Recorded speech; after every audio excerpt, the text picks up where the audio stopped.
జీవితమంటే కల కాదు, అది కవులు రచించే కథ కాదు.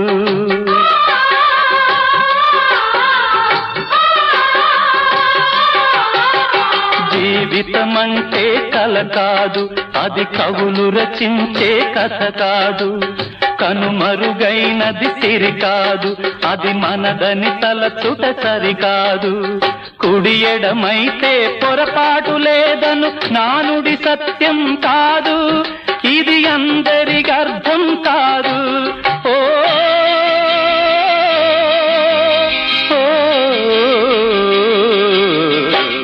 వేగు చుక్క మొలిచింది, వేకువ పొడ చూపింది, తూర్పు తెల్లవారక ముందే కాలం మాటేసింది, నా కళ్ళను కాటేసింది, కాలం మాటేసింది.